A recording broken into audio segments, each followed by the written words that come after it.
according to Mercer, 59% of employers are talking about cost cuts on their healthcare plan. Cost cuts means either higher contributions from the employees in the form of payroll deduction or higher contributions in the form of deductibles and copays and out-of-pocket costs. So one way or the other, if you're going to get a cost cut, and particularly in today's market where we've got a double-digit increases as the norm, the only way to get a cost cut is to take some of that money away from the employee in one form or other. Another survey showed that very high percentage of your employees, more than 25%, are paying more than $12,000 a year in contributions and deductibles and out-of-pocket costs combined. Altogether, more than $12,000 a year. Now, those are mostly in small companies. That's $12,000 a year before they get a nickel out of that policy, out of that program. And that's a pretty big lift for most employees. Even an employee that's making $150,000 a year, that's $1,000 a month. I mean, that's a life-changing number,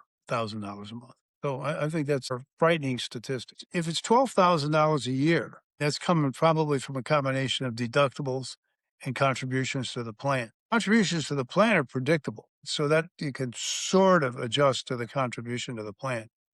But the deductible is not predictable. You don't know when that's going to hit. And if that deductible is $5,000 or $6,000 or $7,000 or $8,000, if it's, I mean, when you start to get into these high deductible numbers, you have numbers that people certainly don't have the money in the bank. They probably don't have the credit card capacity to handle it. It's a number that is just devastating. Even a family making, say, $125,000, $150,000 a year, $5,000 is a big hit. That's a big hit. Along with the fact that they were sick, somebody was sick or hurt that got you there. You've got the financial problem on top of the human problems. That's where this stuff is just getting absolutely crazy in terms of how things are operating. So, I like to talk about what can you do to maybe get these costs down some or a lot, okay? Or at least not go up, at least be able to keep things stable as they are. And we think that's possible. We have plans that do have costs that are pretty stable. Again, I'm not going to say they don't go up a little bit a year, but they may go up by 1% or 2% a year. They have years where they go down. And again, there's particular plan designs and plan strategies that get those organizations to have plans that work like that. So we call this a flat renewal checklist, and that's certainly an overstatement because in the market that we're in today, the flat renewal is very difficult to achieve.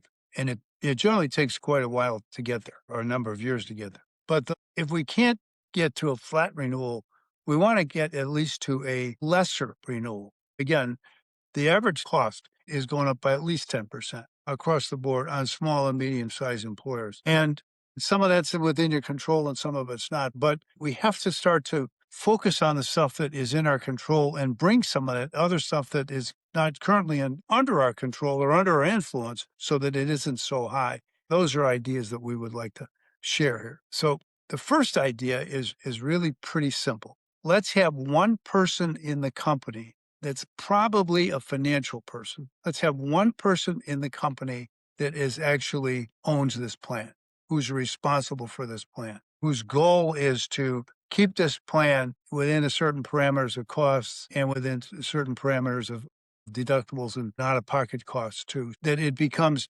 not such an intense drain on the employer and not such an intense drain on the employees, because it is right now. It is an intense drain on both sides. So the first thing is that we've got to have one person looking at this plan who's really in charge of it and in charge of the cost of it. That's what we want to stress, okay? Now, one of the very first things that you have to do that is you're going to have to start looking at this plan on a regular basis, at least quarterly, and maybe more often than that. But we have to have this thing reviewed at least quarterly in detail so we understand what's happening inside of this plan, what we might be able to do something about, what we can't do anything about. But we've got to look at that. I think it makes an awful lot of sense to have a written goal. Do we have a goal that people are committed to? We all know that people that are committed to goals and state goals publicly are more likely to come close to those goals than people who just keep them in their head. Because it's pretty easy. I mean, it's like joining the gym at the first of the year. It's very easy to not be going to the gym by the end of the first month. That's the norm. So let's have a written goal so that it's stated and it's committed to. People who who know what it is. So what do we start to look for? The first thing you look for are the recurring problems. What are we hearing people having trouble with on this plan? And any plan is going to have certain things that they're going to have trouble with. You're certainly going to have certain people that you have trouble with. But on top of that, you're going to have certain things that you're going to have trouble with. And you want to pay attention to those things that are causing problems for the plan, causing problems for your employees. Those are the soft spots that you need to be taking a look at. One more thing I think we want to get into is that we want to gather this information on a quarterly basis. We want to have the goal for the year, and at least at the end of the third quarter, we want to have a report created for the senior management team that what is actually occurring in this plan. What have we found out after we've been looking at this plan for a year that's happening within the plan that is creating problems for the plan, that's creating problems for the employees? What are those things that we're hearing about? We need to know that. People will say, well, I don't have time to do that. Well, it doesn't take that much time. If we look at the way health plans work, you're going to have 15% of your people spending 85% of your money. So you're not looking at 100 people or 200 people. You're looking at 15 or 30. Those are the situations that you're concerned with. It doesn't take a lot of time. Okay. And you may not be getting a lot of detail about it because it's private information from the employee standpoint, and maybe the insurance company isn't sharing it with you. But you can gather detail about it. Just the fact that it's private and all of those kinds of things. You shouldn't let that be a hindrance. You can still find out what's going on in a plan. You just have to pay attention. You have to listen. You have to ask, and you'll find out if you do. Okay. And again, I'm going to stress that this function of being in charge of this thing should not be an HR function along with putting the people on the plan and taking the people off the plan and holding the open enrollment meetings and all the things that HR normally has to do. This should be a financial person. This should be somebody who's got something to do with the money and something to do with the bottom line of the company. So I think we start there. Again, I like to talk about one good way to do this is go spend a few minutes a day at the water cooler. Where do people hang out at? And just sort of listen. What's going on? What are they talking about? Because the subject of the health plan is going to come up because health plan comes up and people are, they have pain over health care and they're going to talk to their coworkers about it and you can hear about it. So pay attention to what the people are talking about and what's going on.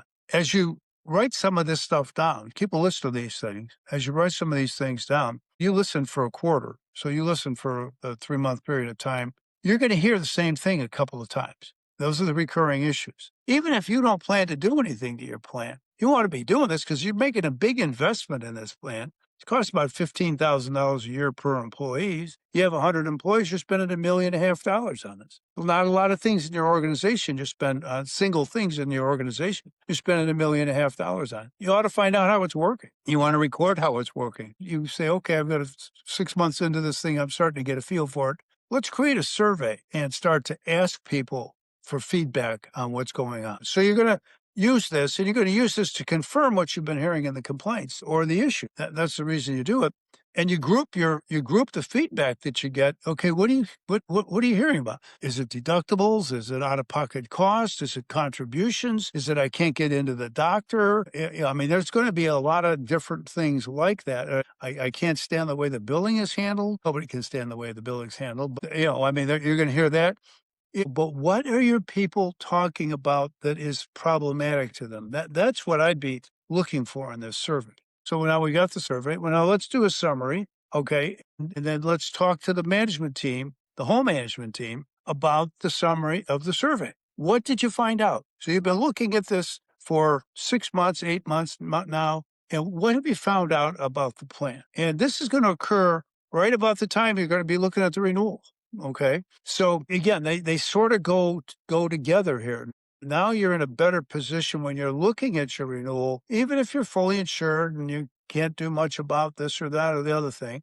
You're looking at your renewal and you're looking at it in a different light because you understand better how this plan's working. It's not just I got a 30% increase and I got it knocked down to 10.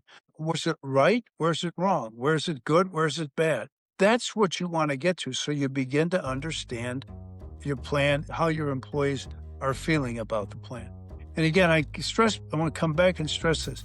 This is typically not the HR person, and probably shouldn't be the HR person, because they're hearing about everything all the time, every day, and they've got a million other things to do. And they're not necessarily oriented toward the finances of the plan.